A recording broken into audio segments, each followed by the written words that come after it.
Last week, we just started about what is pod, how to create a pod in Kubernetes.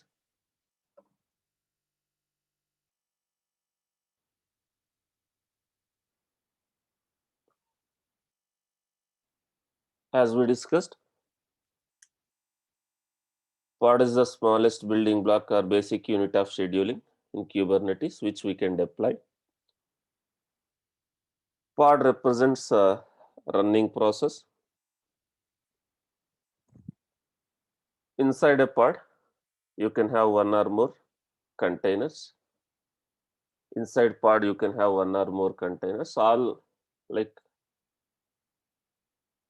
the pod will have a unique IP address in the cluster. The pod will have a unique IP address in the cluster. And whatever pod, like whatever containers which are running in that pod, will share the same network and storage. Right? So in the interview, they're asking one question like how containers can communicate, one container can communicate to other container which are in the same pod. Suppose let's assume there are two containers in the same pod.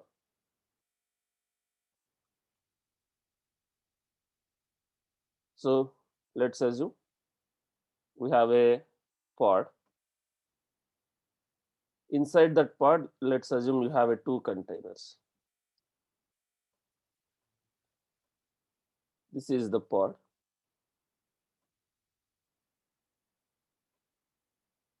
This is one container. Similarly, you have a one more container in the same pod. How this container can communicate with this container if they are in the same pod, right?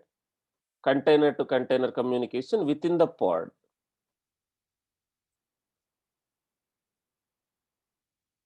Right? Since both are in same network space, they'll share the same network. How they can communicate? Right? Can they communicate something like this? Local host and port number, whatever port number that process is running, this one. Or do we need IP address for communication within the pod? Both are sharing the same network space.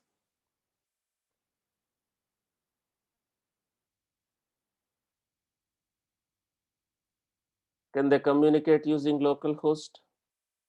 Something like this, local host and whatever port number which is running the process on this one, right? So this is one interview question, right?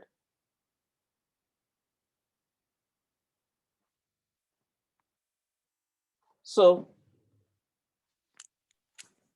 as we already discussed, containers are nothing but containers are using containers are using the Linux namespaces concept. In Linux, you have a C groups, right? You have a C groups, you have a usernames, user space, you have a storage space, you have a network space, right? Since they are using same network space, right? So it will communicate something like this, just local host or 127.0.0.1. These containers are not something new. It is using Linux, architecture concepts. Linux namespaces C groups concept, right? One container or in Kubernetes pods. One pod is isolated with another pod because in the same on top of the kernel, they will be running in a different C groups namespaces. So they are running there, they can access something like this with each other. Local host. Now, one more question. Since they are sharing the same network space, can we have two containers on the same port within the pod? Within one pod, can I have a two containers with same port?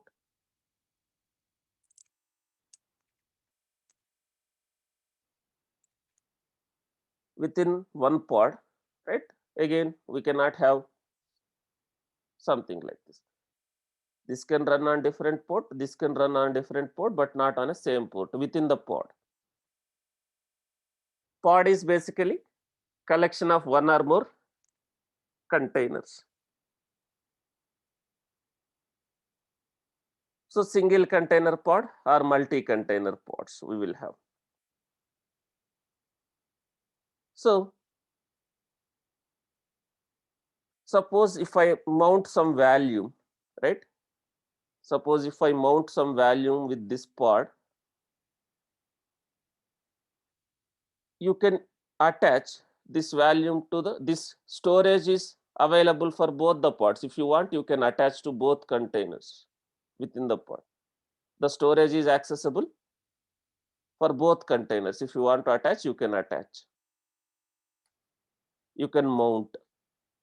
Right?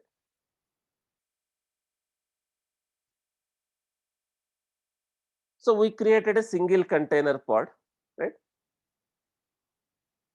First, we will understand the pod life cycle. First, we will understand the pod life cycle, right? What we are doing, we are making a pod request to the API server. We are making a pod request to the API server using manifest file. How we interacted with API server using kubectl, CLI. The API server will save that pod information in etcd. The API server will save the pod information in etcd. The scheduler will find the unscheduled pods and it will schedule it to a node. The scheduler, which is a master component, a control plane component, will find the unscheduled pod and it will schedule it to a node.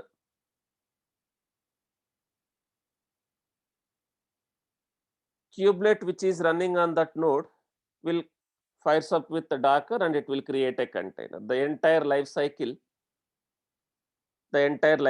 of the pod is stored in the etcd. Now we have a different pod types, as I told, one container per pod, single container per pod, or multi-container pods. So most of the cases you will have a single container pod. Most often when you deploy a pod into a Kubernetes cluster, it will contain a single container. But there are some instances, there are some scenarios where you might need to deploy a pod with multiple containers.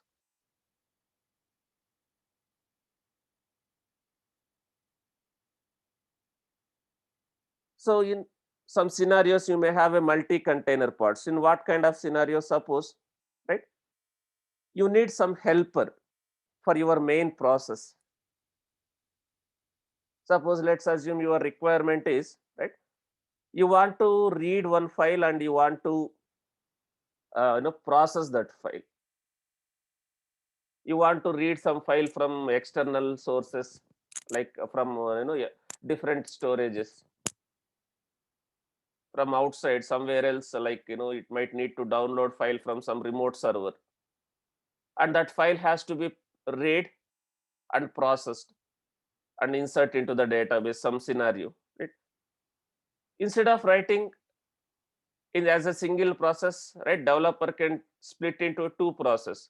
One process will read the file from external sources and other process will process that file and it will read that file and it will insert into the database, something like that. An utility or helper for your main process, some helper process, it will download file from external sources and it will keep it available for your main process. You have some kind of a scenarios. Their developer can split that functionality into two processes. One process will download the file from external systems and make it available to the main process via volumes.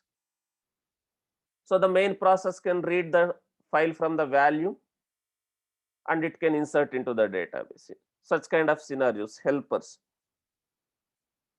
We call it as a multi-container pod or sidecar containers. Sidecar, right? Sometimes they will ask what is sidecar container. Sidecar container or multi-container, basically it's a helper, sidecar, helper to the main process. In this model, a pod can hold multiple co-located containers. What is co-located? Wherever your pod is there, those containers will be running on that pod, on that node. A primary container and utility container or a helper, right? So you will have in some instances multi-container pods. And what is common for if there are two containers in the same pod, right? Within the pod, right, you can have a two containers. So the volumes will common for both the pods, both the containers and the network. Shared network space. As I told, the containers in the pod will share the same network namespace, which means all the containers can communicate with each other on a local host within the pod. And also volumes. It can share the storage, it can share the value. This is single container per pod, or you can have a multi-container pods while creating a pod. So now we created one pod last week.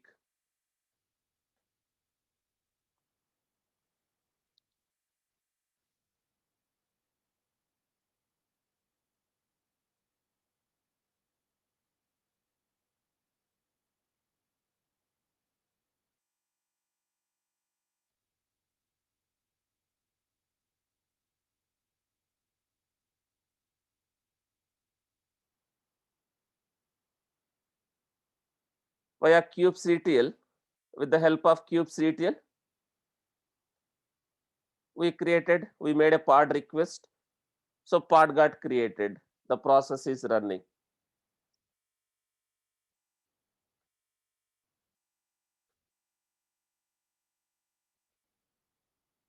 Kubectl get pods, right?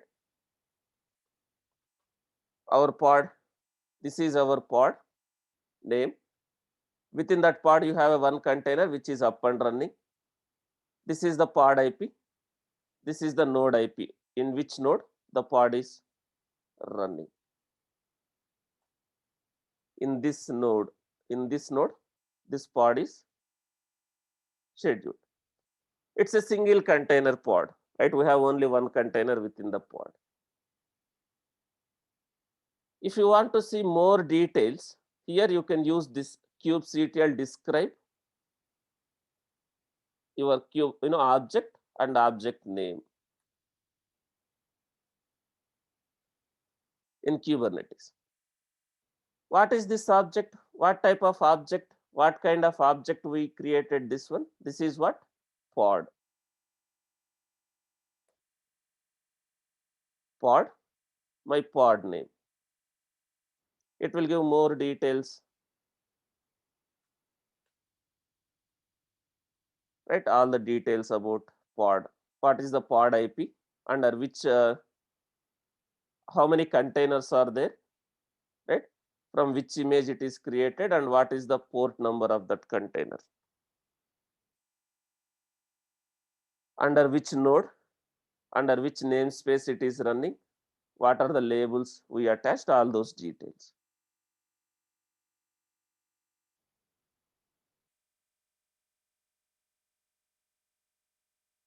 Now, how can we access this one? How can we access this one? As I told, within the cluster, we can access using this pod IP and that port within the cluster.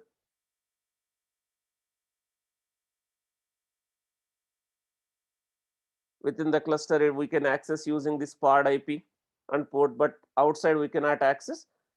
And again, within the cluster also, it is not recommended to use pod IP. We need to create a service. We need to create a service. There is another object called service.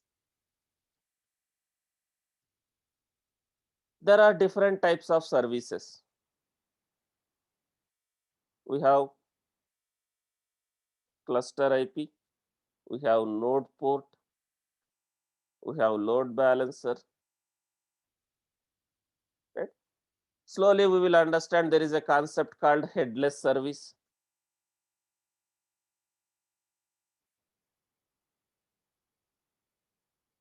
Headless service, what is headless service? We will understand slowly. First, we'll focus on what is cluster IP, what is node port. As I told, the pod IPs will keep on changing, right? And I need to access within the cluster, I need to have some static IP address for my communication. And if there are multiple replicas, multiple pods, it should act as a load balancer.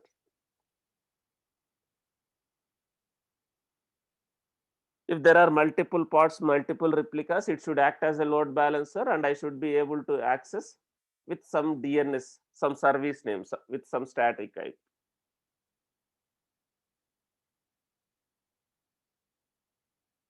So we can create a service. Service is for a communication.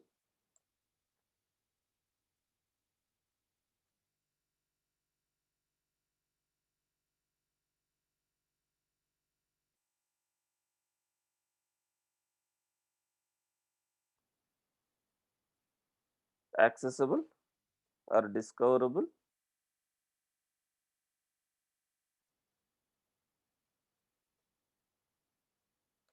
within the network or outside the network. We can access based on this what type of service you are creating. Within the cluster, we can access cluster IP service. We have a service.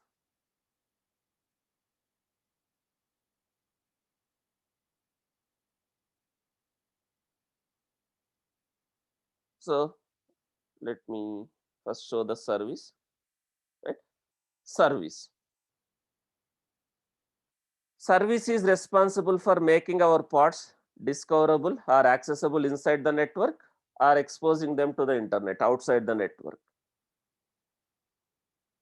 Service is one more object we are going to create.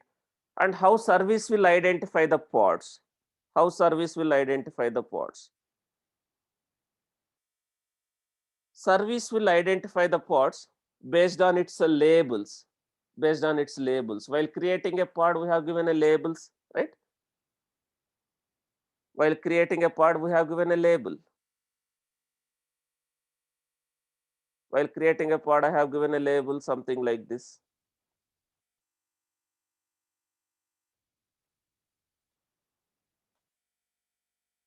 Label key and a value. So service will identify the pods based on its labels, right? While creating a service, we are giving that label as a selector. We are going to give that label as a selector. So then this service will identify all those pods, whatever pod label is matching with that one.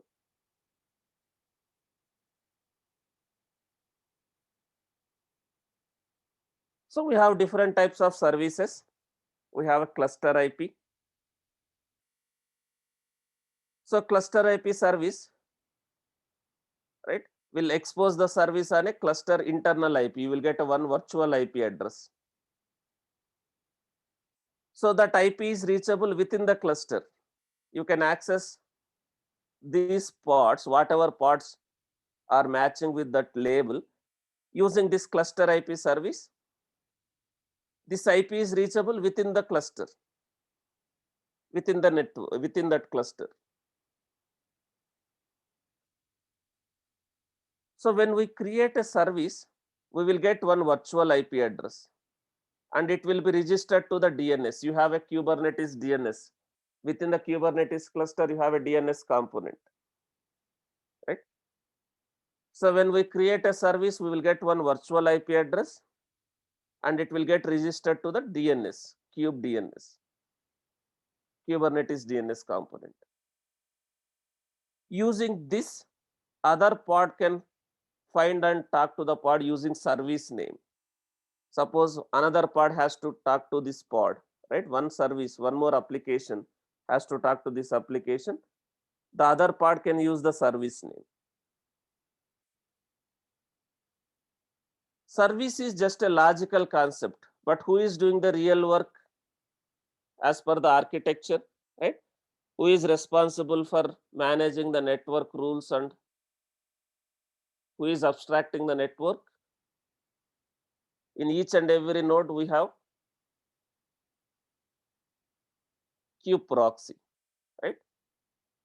So service is just a logical concept. The real work is done by kubeproxy. So what kubeproxy will do, right? It will redirect the request from that cluster IP to the pod IP.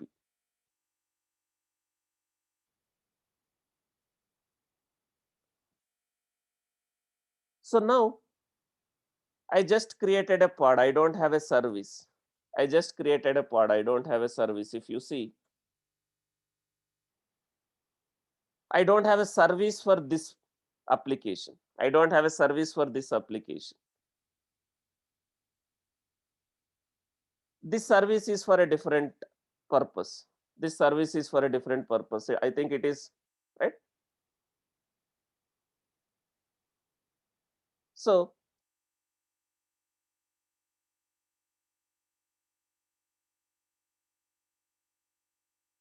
Manasa is asking again, right?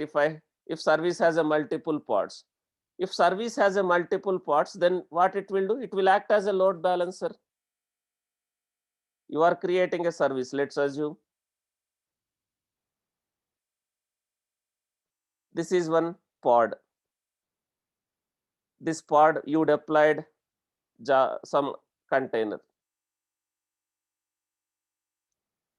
Your Java web application pod. You have a multiple replicas. Let's assume in this machine also that pod is running. This pod label is also this app, Java web app. Now when we create a service, what we are doing? We are giving this label as a selector while creating a service.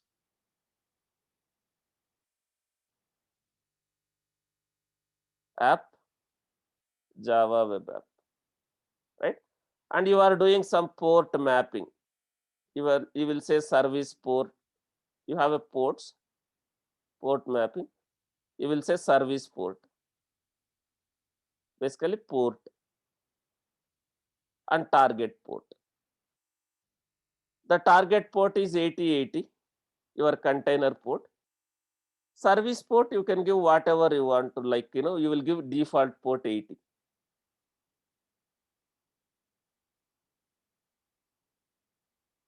And this service name is, let's assume, Java Web App SVC. Some other application, some other pod want to talk to this application. It has multiple replicas. It can use something like this. Service name and service port. If I map the service port as 80, do I need to mention the port name since it's a default port? If I map service port as, if I use service port as 80, do I need to use port number here? So it's a default port. What is default HTTP port? 80. So request goes to the service. What service will do? Service has multiple pods. It will route the traffic to any one of the pod. So it has multiple parts, so the service will act as a load balancer. This service will act as a load balancer since it has multiple replicas. Either it will route the traffic to this one or this one, right? So while creating a service, you are giving selectors and you are giving a port mapping. So now, how to create a service? Again, using manifest, I can create API version, kind, metadata, and spec. Kubernetes manifest, API version, kind, metadata, and spec. So API version for service, it's a V1, kind. What kind of object you want to create? You want to create service, metadata, name, your service name, whatever you want to give.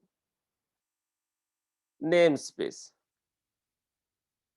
under which namespace you want to give, you want to create.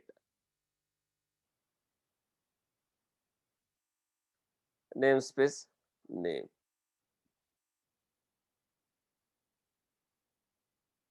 For service also you can give a labels. For service also you can give a labels, but we will not use, we will not identify the service from anywhere. So you no need to, it's not mandatory. You can give a labels for this service also. Then spec, here in spec you will have a type, what type of service you want to create. So here it will be like cluster IP, or it will be like node port, or it will be like load balance or something like this. Type of the service.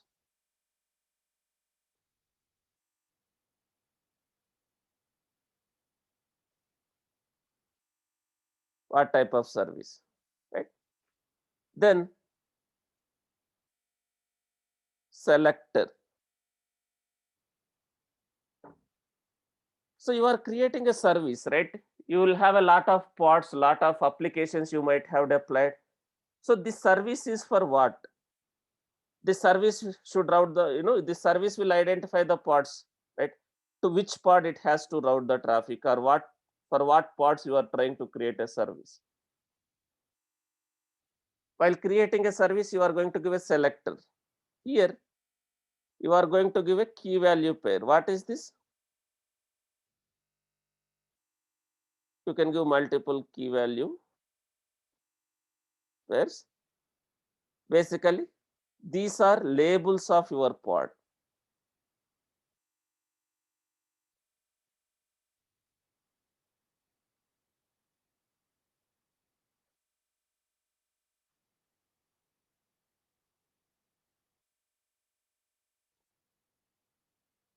So service will identify the pods based on the labels, whatever label you have given, right? Something like this.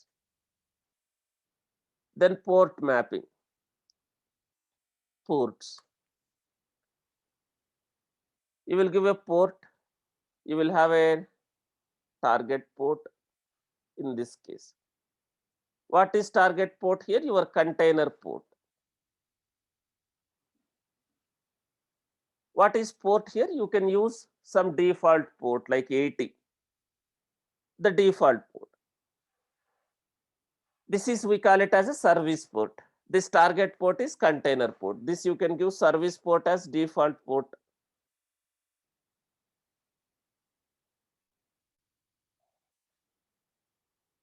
You can create a service, something like this.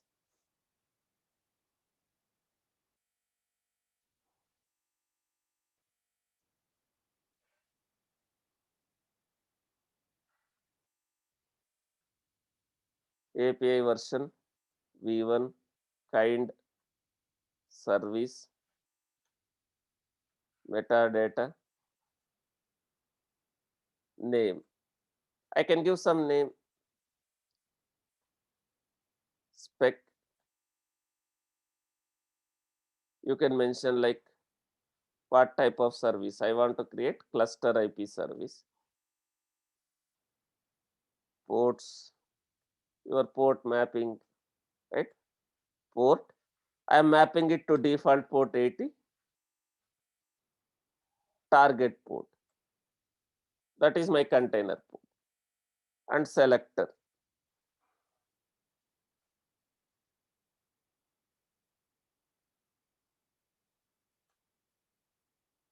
So whatever label I have given, app, Java, web app, something. This is my label for the pod, right? So I'm creating a service. I'm creating a service. What type of service? Cluster IP service. Now, this is for a different purpose. Now I am creating a service for this application.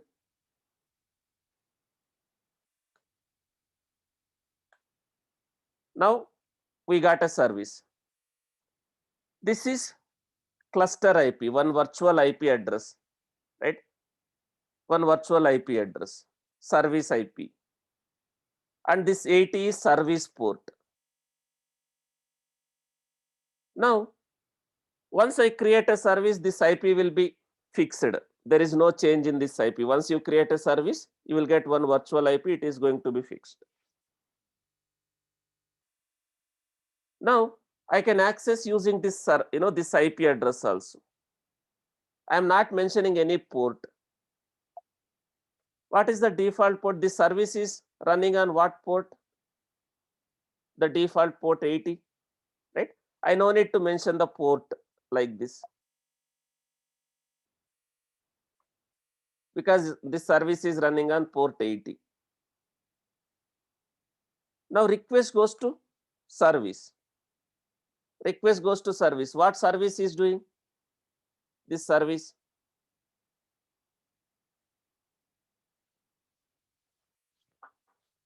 This service is basically routing the traffic to this pod. So when we are accessing something like this, I am directly accessing from the server as of now. When I am accessing that cluster IP and port 80, request is going to this, and this is routing the traffic to pod IP and that container port, whatever port, target port, whatever you have mentioned. Right? Now we created a service. Within the cluster, I can access using that service, that IP, virtual IP, the cluster IP. Now, if you see, let's describe that pod. kubectl, describe the service. kubectl describes SVC, or you can give service, this service name. What is this? Service has one endpoint. What is this? Service has as of now one endpoint. What is this IP and what is this port?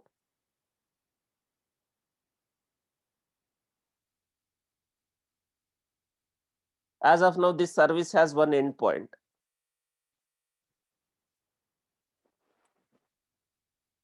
What IP is this?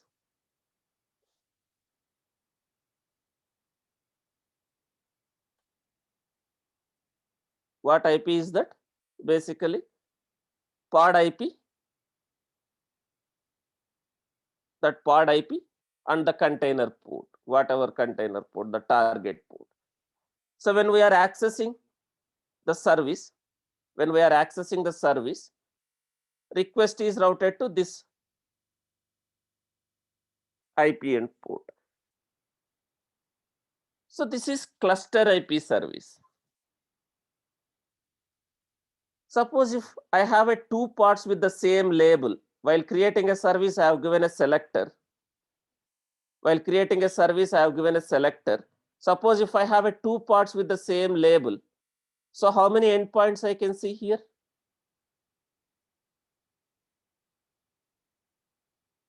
Two endpoints. So when we are accessing via service, since service has two endpoints, so service will act as a load balancer.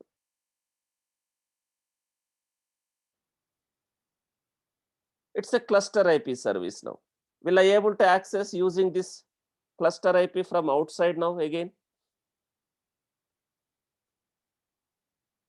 From different network from outside?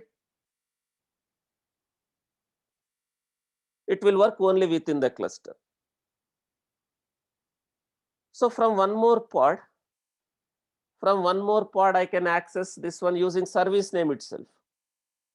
Let me create one pod. I am creating one pod interactively.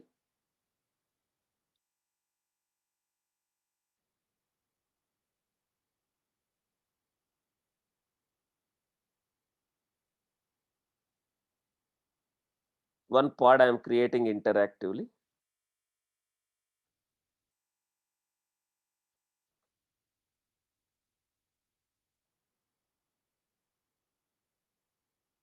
Using this image just to test, I am creating one pod interactively. I am creating one pod interactively -IT -RM in the sense once I come out of this pod, the pod will be deleted.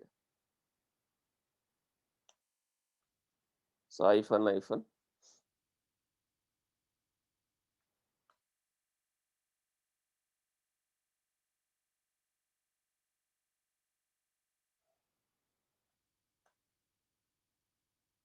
Let's just let me give something.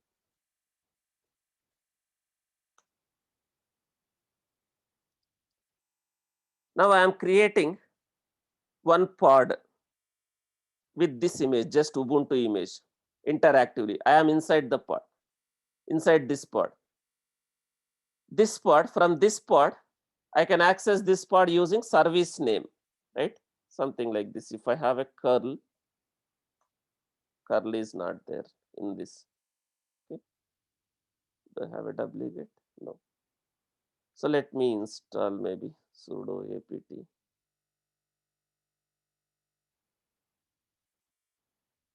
That software is not there as part of sudo is not required since it's a running root user.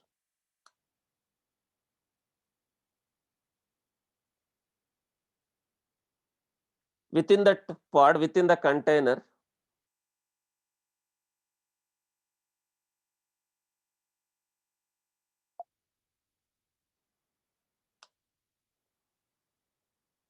that curl software is not there. I'm just trying to install.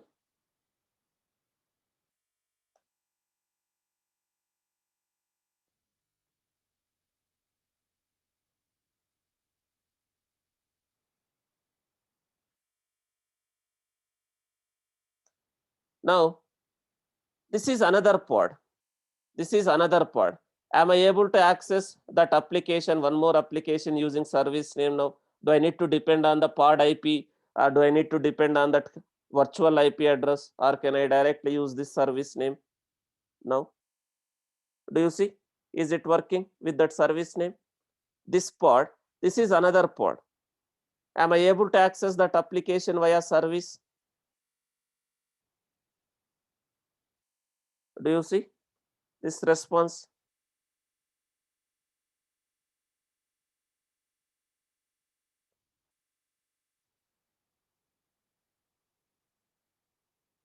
So one pod can access another pod using the service name.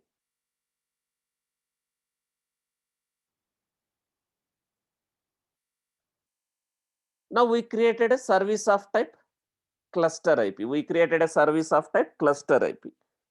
Will I able to access outside? Now we are not able to access outside. So to access outside, what type of service you need to create? For now, we will create a node port service. we will create a node port. There is a one more type of service called node port.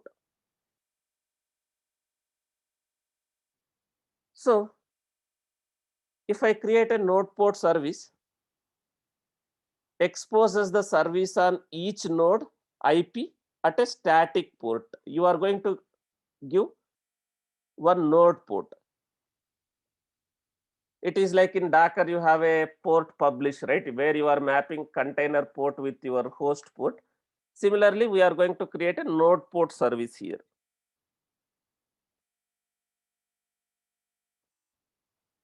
It will expose the service on each node at one port.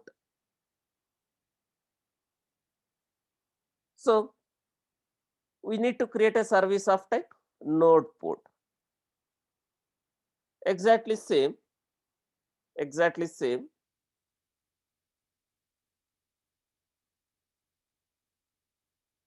But here type, the type will be something like this. The type will be node port. And here you are going to have a one more port here, node port. You can optionally mention the node port.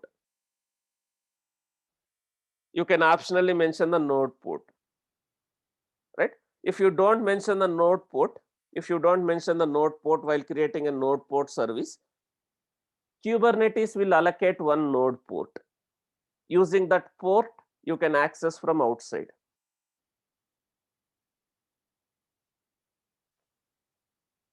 So in interview, right, they are going to ask one question: what is the node port range?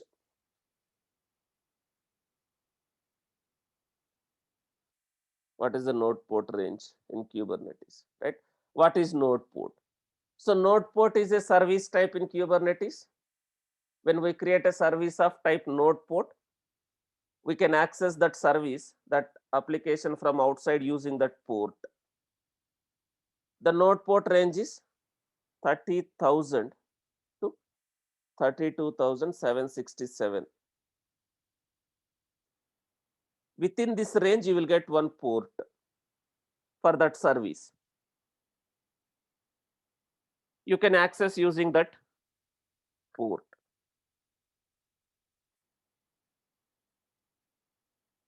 So now I no need to create another service.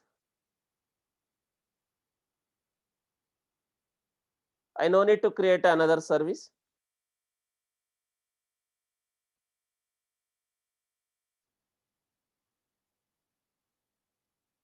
I can update this service itself. This service, as of now, it's a cluster IP, right? I can update this service itself from cluster IP to node port if you want to access outside.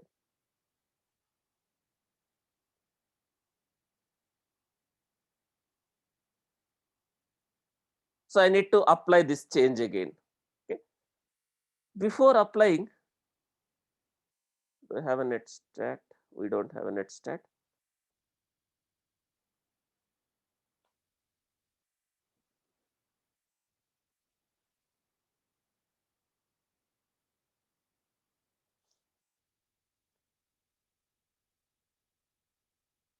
Before creating that node port service, let me show what all the ports it is listening in this server.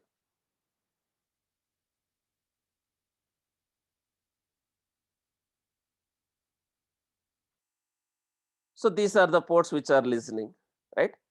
Since it's a master machine, right? Since it's a master machine, you can see these ports: kubelet, kubeproxy, 102.168.102.102.109, right? This scheduler port, all those things, right?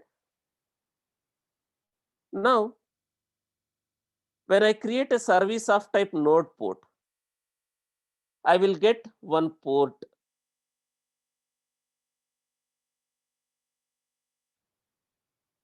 I have just updated my manifest file. to the node port, and I am not giving that node port. I am leaving, so optionally I can give that node port.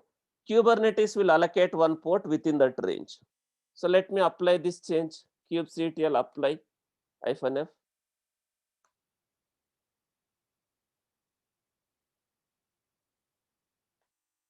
Now what type of service is this? Now I changed this to node port.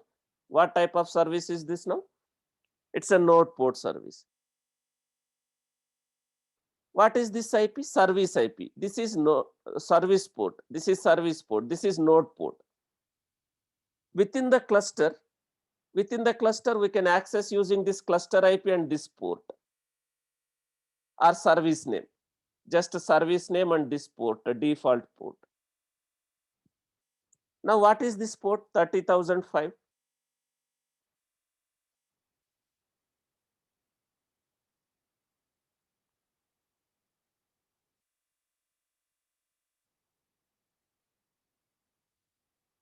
This is your node port. This is your node port. So now I can access from outside using which IP and which port. From outside I can access using node IP and node port. From outside now I can access using node IP and node port. What is node IP here? What is node here?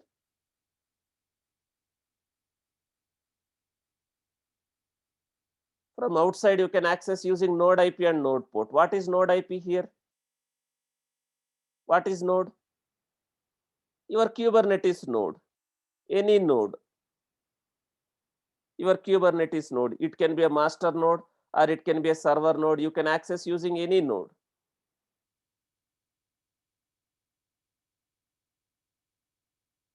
Let's see if you have to open that port in the security group, that is AWS concept. Let me see. If you are using this master IP, right?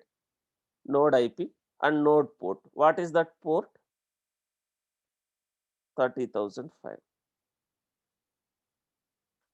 And make sure you have opened that port in the security group, 30,005 to the outside network, this AWS concept.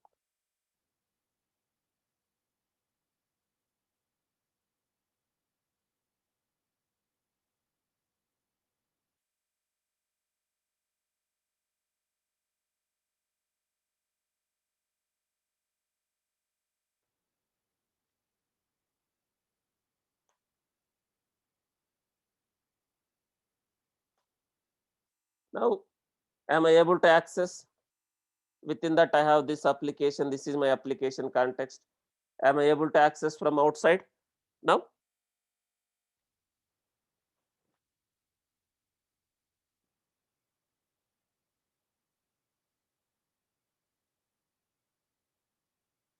So this is how you can access from outside, and each and every node, right? I can access using this one also.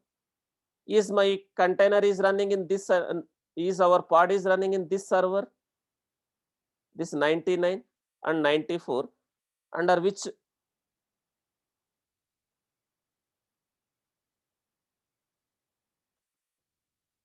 node the container is running? 99. But how come we are able to access using this master machine IP outside? Or you can access using this 94 also, this server also, public IP, right? Because whenever we create a service of type node port,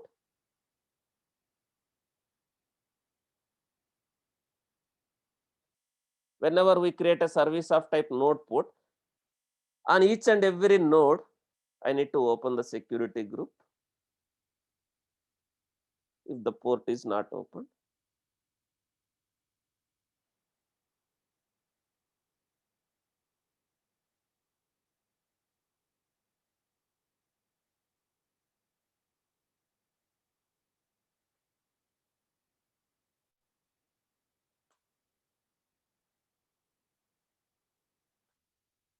if you see, I am able to access from this one also. How it will work? Because it's a same cluster, one thing. Since it's in same cluster, that port is listening, that port 30,005 is opened in all the servers. If I go and check in this server also now, let's connect to this server.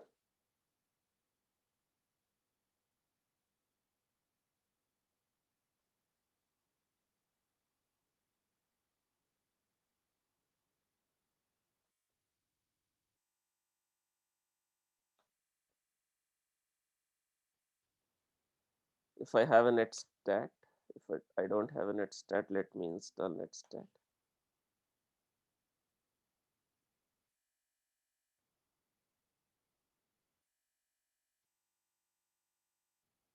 If you see,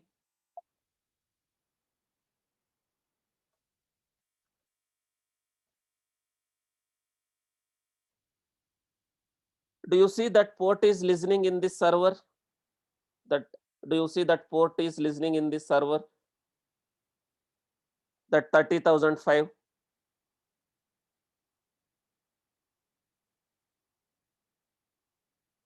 Right? 30,005. So this port is listening in this server also. So whenever we access using this port, request goes to this. If I access using this server IP and this port, request goes to this server. Who will process that request? As I told, service is a logical name, and the real work will be done by the kube proxy. In each and every node, you have a kube proxy.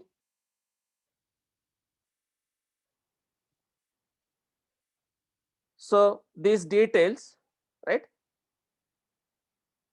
All the information, your pods information, your services information, where exactly Kubernetes will maintain, where it will maintain the cluster state, your pod state, your pod life cycle in the etcd. So that is your cluster data store. So now Manasa is asking, if I delete service and if I recreate, yes, if you delete a service and if you recreate, your this port may change unless until if you are not given. In your manifest file, if you have given the port will not change. Suppose if you have defined something like this, node port, I can define within that range something like this 30,032. If I would have defined something like this, I will get on this one. But if this port is already allocated, again what you will get? You will get a port config.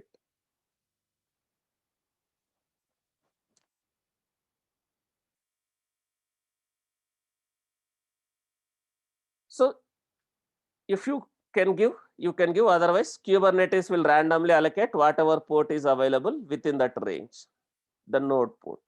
Okay. But again, you no need to delete a service, right? You don't need to delete a service. You are just creating a service, right? Because service is just for a communication. Whenever there is a change, whenever there is a change in your latest code, what you need to delete and recreate? If there is a change in the code, are you going to delete your service?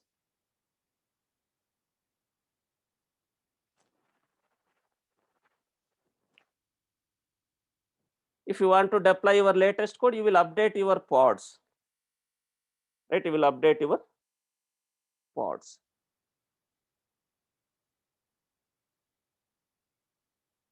Now we created a service of type cluster IP, and within the cluster, if I want to access, or outside the cluster, we created a node port service.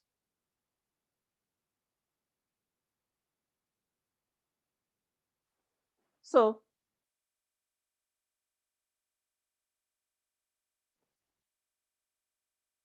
we are creating a service, something like this, and we are able to access. What if pod has a more labels, right?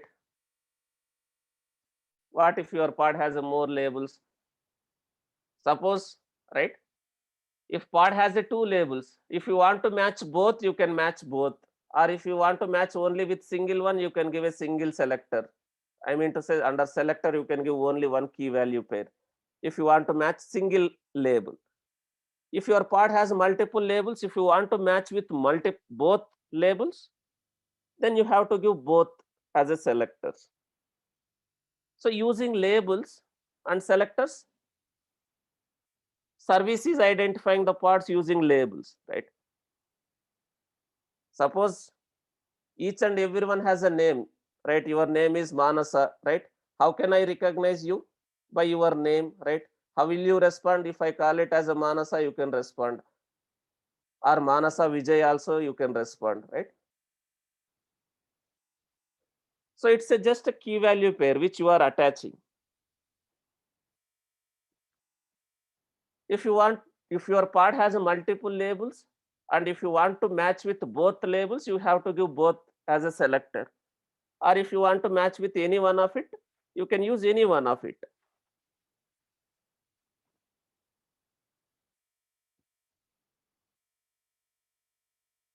So pods has a labels, service is identifying the pods using selectors. Now let's come back to the pod. Now I created a pod.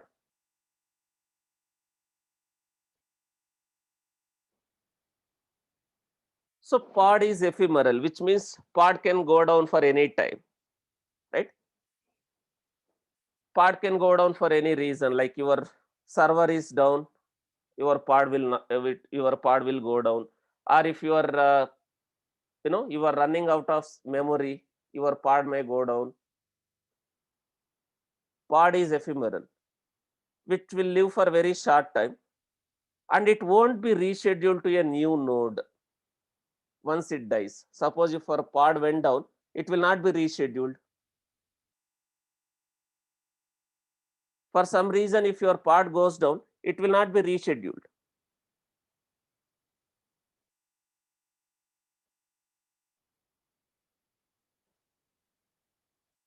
So if your pod goes down, pod can go down for any reason. If it doesn't reschedule, then what is the use? So in this case, what Kubernetes is recommending, right? You should not directly create a pod. You should not directly create or use pod. You should not directly create a pod in Kubernetes for deploying the applications. Because if pod goes down, it will not come up, and I cannot scale my pod also. You should not directly create a pod or use a pod in Kubernetes. So then how can I deploy my pods which are going to be rescheduled if it dies, right? What objects I need to use? In Kubernetes, you have a controllers like other objects, as I told, right?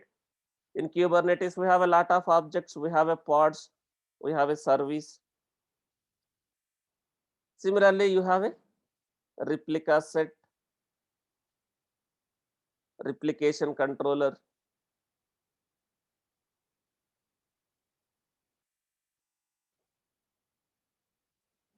deployment daemon set.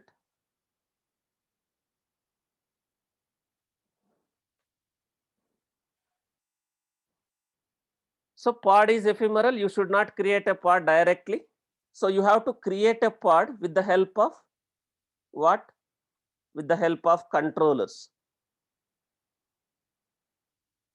We have to create a pods with the help of controllers, right? Then Kubernetes have a controllers like replica sets, deployment daemon set, replication controller to keep pod alive. So we need to create a controllers. We need to create these controllers. So these controllers will create a pod and it will manage the pod life cycle. If pod goes down, this replication set or replication controller, whatever you are creating, that will reschedule, that will recreate the pod. Now let me show that I directly created a pod. I directly created a pod. If you see, I directly created a pod. Do I have any replica set or replication controller or deployment? to manage this pod as of now?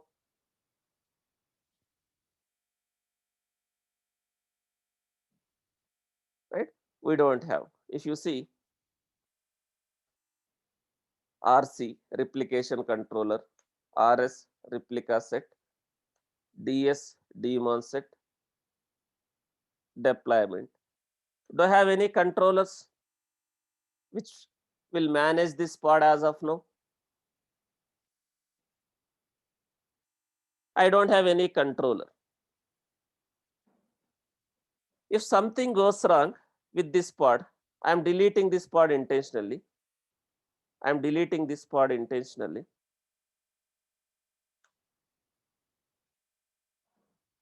I don't have a pod. I am deleting this pod intentionally.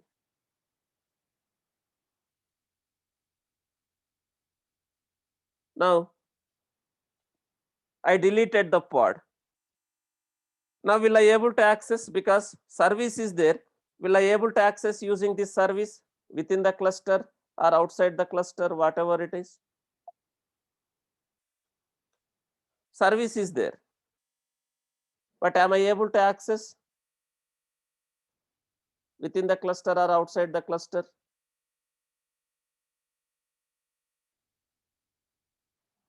I have a service, but does service has any endpoint now? Because is service is able to find any pod with that label now? Do I have a endpoint, any endpoint for this service? Do you see any endpoint now? Why service doesn't have any endpoint? Is service is able to find any pod with this selector, with this label now?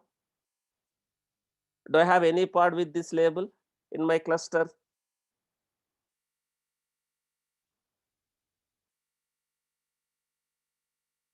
So there is no endpoint, there is no pod. It is not able to route the traffic. So my pod got deleted. Is my pod is recreated automatically? Did I get a pod automatically recreated?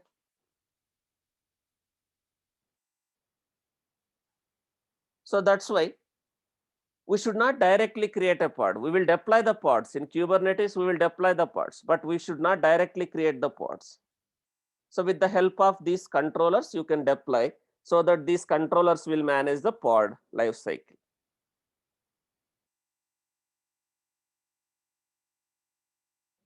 These controllers will manage the pod lifecycle.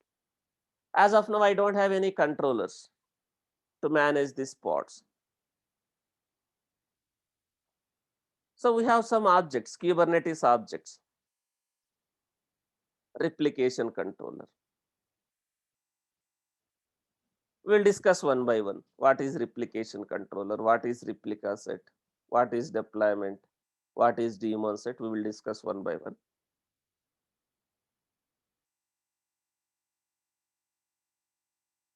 As I told, right, you should not directly or you create a use or pod for deploying applications. You have to use these controllers. So we already discussed this, what is pod, single container pod, multi-container pod, all those stuff. Now, let me come to this replication controller.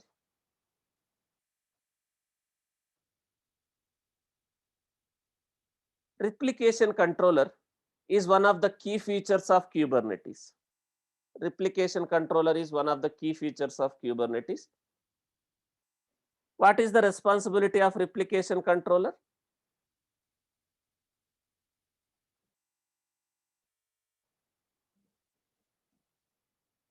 Responsible for managing the pod life cycle.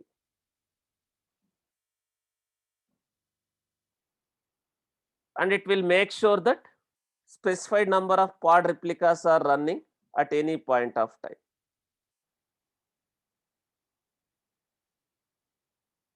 Replication controller is responsible for managing the pod life cycle, and it will make sure that specified number of pod replicas are always running at any point of time.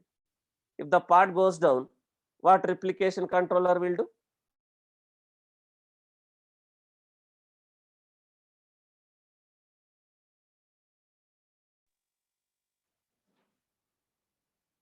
If the pod goes down, it will recreate the pod.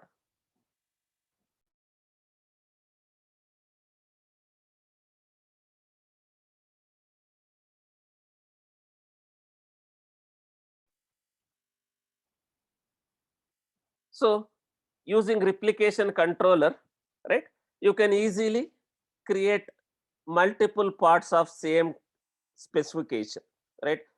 Instead of one pod, if I want to have a 2 pods, I can mention how many pods you need for the same specification. I can define how many replicas I need. I can say 3, I can say 4. So with this information, pod will be created, and how many pods will be created based on the number of replicas I am mentioning here.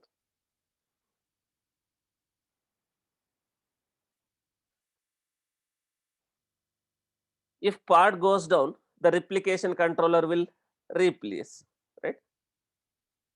Creating a replication controller with count of 1 will ensure that always one pod is available, right?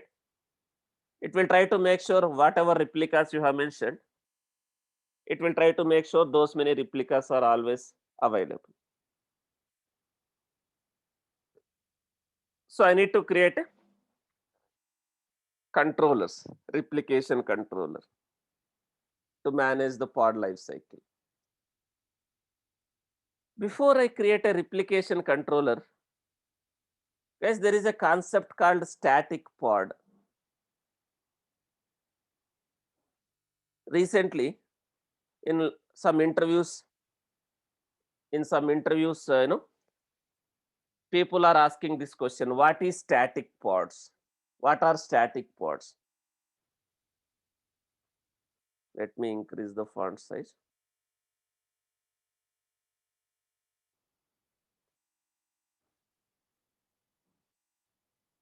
So static pods. What are the static pods? If I directly create a pod, no one will manage the pod, right? If my pods has to be managed by someone, right, I need to create a pods with the help of controllers.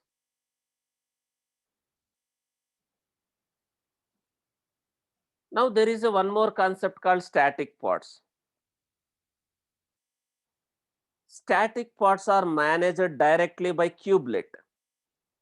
Static pods are managed directly by kubelet, and API server does not have any control over these pods. Basically, the control plane will not manage these pods. The static pods are managed directly by the kubelet. What is kubelet? What is kubelet, guys? In each and every node, you have a kubelet, right? So in each and every node, you have a kubelet. That is a node agent. Even in the master also, you have a kubelet. So static pods are managed directly by the kubelet, and API server does not have any control over these pods. The kubelet is responsible to watch each static pod, and it will restart if it goes down. If your static pod goes down, who is responsible? If you have a static pods, pods are managed directly by the kubelet. The kubelet is responsible for managing that pod.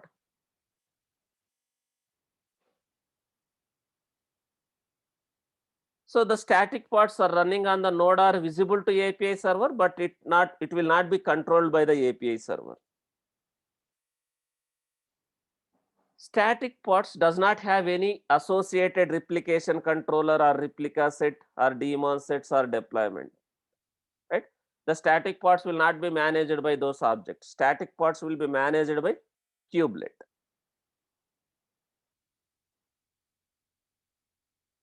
If you see, let me show the some pods in the kube system namespace. kubectl get pods -n kube system. In kube system namespace, I have these many pods. If you see,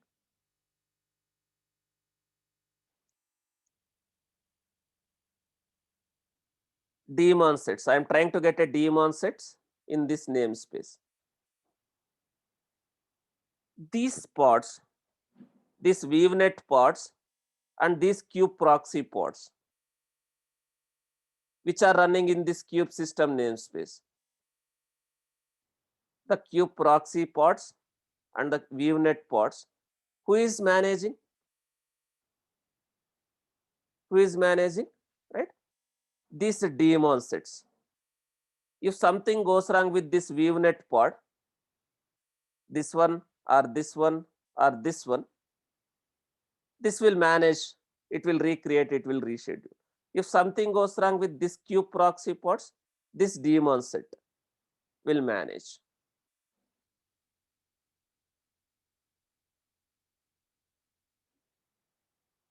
And let me show you deployment. There is a deployment for core DNS.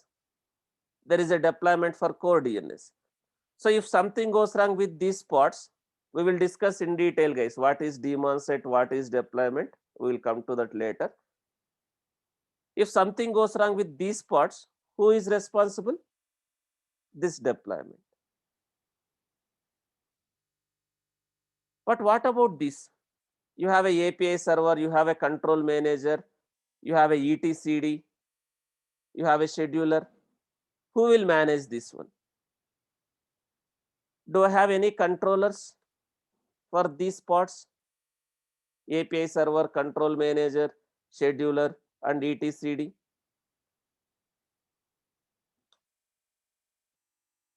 Do you see any controllers for this API server, control manager, scheduler, and etcd? We don't have any controllers. So then what type of pods are this? What type of pods are this? This control plane, your API server, your scheduler, these are Kubernetes control plane components. So what type of pods is this? These are static pods. The control plane components also running as a pods. Control plane cannot take care itself, right? So this control plane is taking care of all other pods, but control plane cannot take care itself. So who is taking care of these control plane pods? What type of pods is it? These pods are basically static pods. So the kubelet, which is running in this node, is going to take care of the pods. So the control plane components are running as a static pods. The main use of static pod is to run a self-hosted control plane. So the control plane components are running as a static pods. If you want to create your own static pod, you can create. If you want to create your own static pod, you can create. So how can I create a static pod, right? You need to keep the pod manifest in this folder.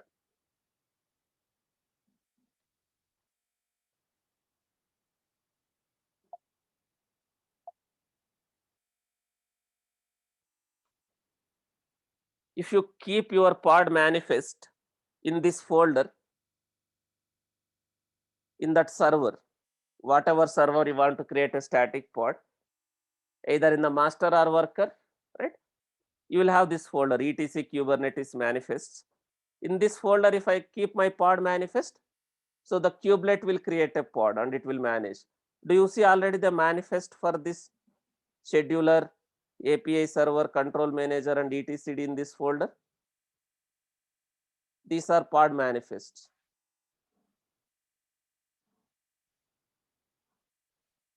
Now I can create my static pod. I need to create one manifest file under this folder so that kubelet will create a static pod. If that pod goes down, who will take care? The kubelet will take care. So these are static pods. Now we are not creating a static pods for our application. We will create normal pods. The controllers will take care. In the interview, they are asking this question. Recently, one or like two of our students got this question. So I thought of just explaining you what is static pod.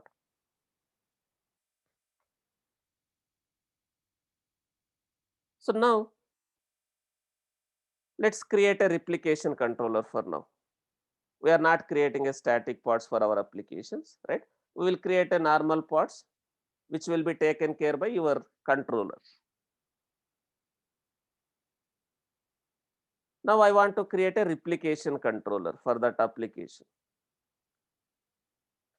Guys, I no need to create a multiple YML files. In the same YML, I can define YML, I can define multiple Kubernetes objects.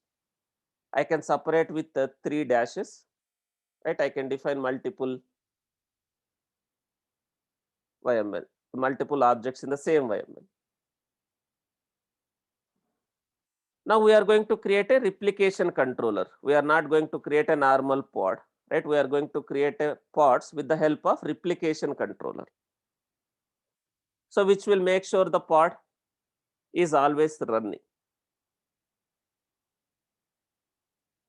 Now again replication controller, Kubernetes manifest, API version, kind,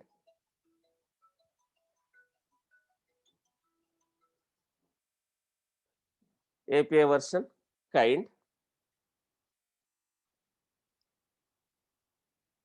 metadata and spec. Now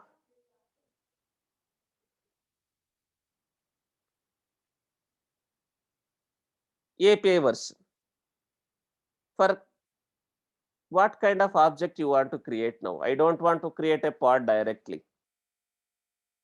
Now I want to deploy my pods with the help of replication controller. So what kind of object I want to create?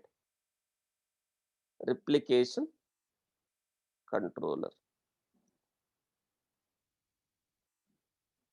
So API version. What is the API version for a replication controller? As per the given table, I have given V1, metadata, name, your replication controller name. I can give anything. Namespace. Suppose this I want to deploy in some namespace. I can mention the namespace name. And spec. Your replication controller specification. See here I can mention something like this, replicas. How many replicas? Your pod replicas. Number of pod replicas, how many pods you need. Here you can mention your RC name. Here you can mention namespace also if you want to deploy in some namespace.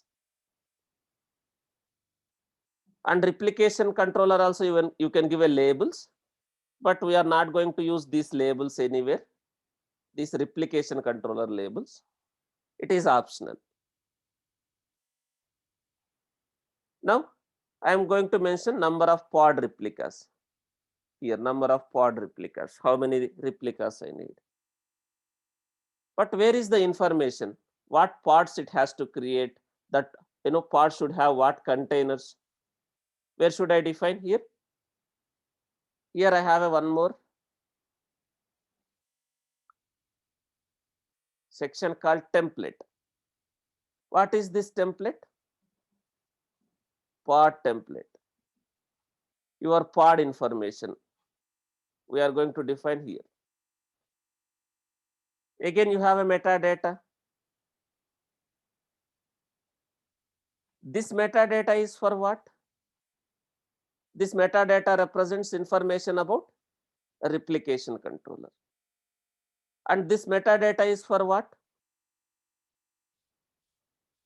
Pod. So name, you can give a pod name, but anyhow it will not take this name.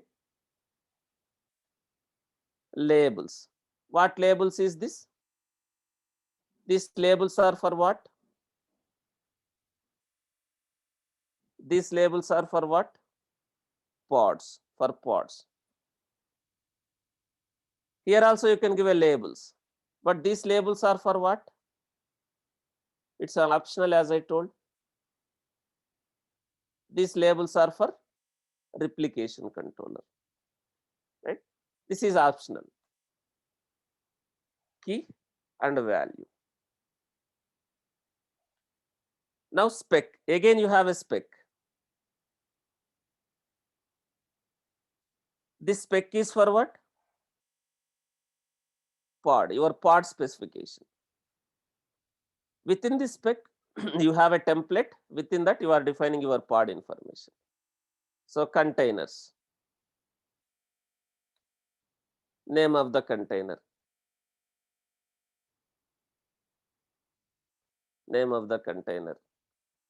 All your pod information will go and sit here. That's it. All your pod information will go and sit here under this spec.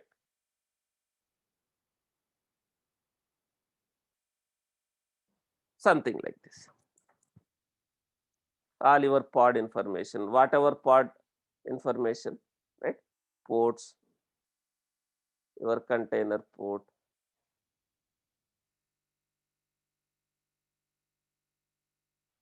Suppose you have a multi-container pods, what will happen? This section will be repeated.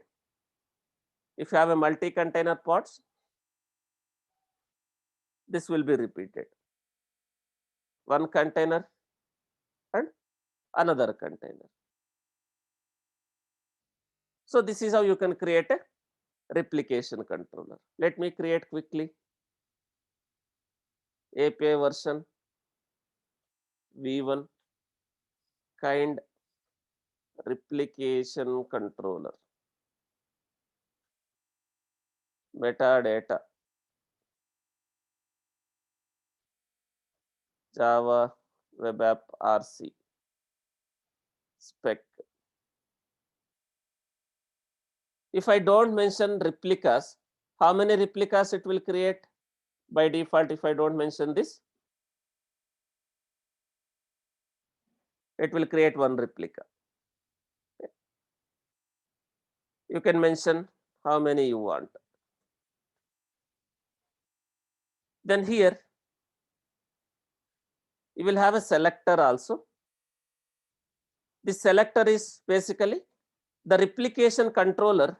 The replication controller will identify the parts again based on the selector. Whatever I am going to give here, right, that is your pod label. Replication controller also will manage the pods, or it will identify the pods with the help of selector. Service also will identify the pods with the help of selectors. What is this selector? This is your pod label, which I am going to define. Now template.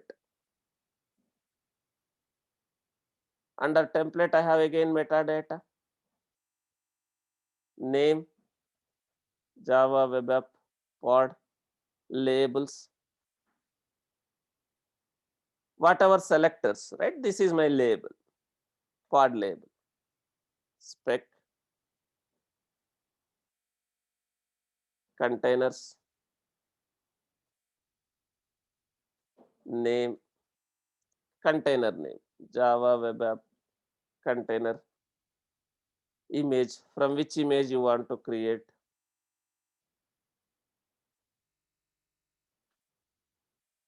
ports, your container port, something like this. Now I am creating a replication controller. And now this replication controller will create the pod.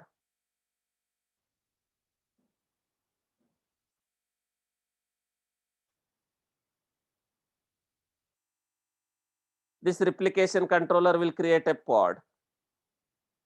With what information? With this information. How many pods it will create? How many replicas it will create? One replica. Now let me apply this. Before applying, let's see. Before applying, if you say I have only service, I have only service, there is no replication controller, there is no pod. Now let me apply this.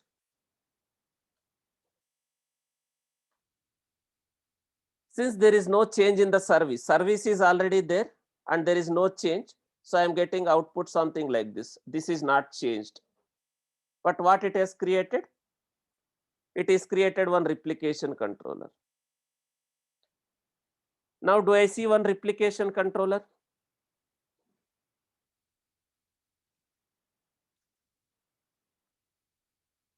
One replication controller.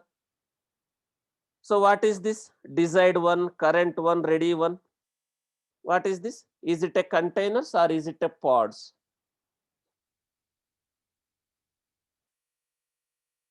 The desired, current and ready pods, right? So now this replication controller is managing one pod. If you see the pod name, here, this pod, what is this? Your replication controller name hyphen some unique alphanumeric character. So this pod is managed by whom now? This pod is managed by whom? This replication controller. So how can I access this pod? How can I access this pod? With the help of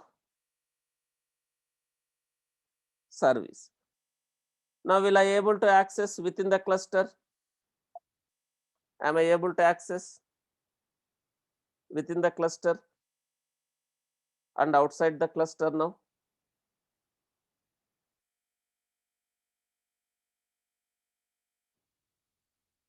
Now am I able to access? If something goes wrong, now let's assume I am intentionally deleting that pod. I have only one replica. I have only one pod, right? I'm intentionally deleting. I'm intentionally deleting that pod. Since I have only one replica, is it highly available?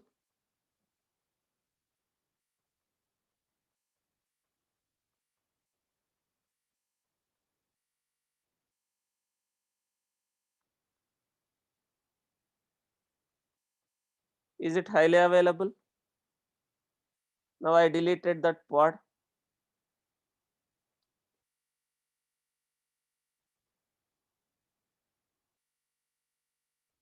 If you see, it was down for some time, but is that pod got recreated or rescheduled? Who has done that? The pod has been recreated and rescheduled. Who has done that? The RC, right? So we can scale up, scale down this replication controller so that we will continue tomorrow, guys. We will continue tomorrow with rest of the objects like replication controller, how to scale up, scale down, what is replica set, what is daemon set, right? We'll continue tomorrow. So whatever we discussed, try to practice so that you can understand. This I can quickly explain and deploy and I can show it, but I want you to understand how in the background it is working, right? So these are simple concepts, but in the background, what service is doing, what replication controller is doing, that's why we are taking some time so that it will be very clear for you, right? So you can understand, right? How can you troubleshoot? You can check the logs, right? kubectl logs. If you want kubectl logs, kubectl basically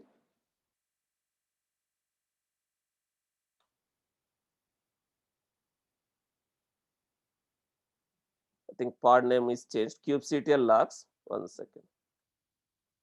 Pod name is changed, right? I was using old pod. You can check the logs by executing this kubectl logs command. And if you want to go inside the pod, you can go inside something like this kubectl exec-it, right? Your pod name, bash or sh.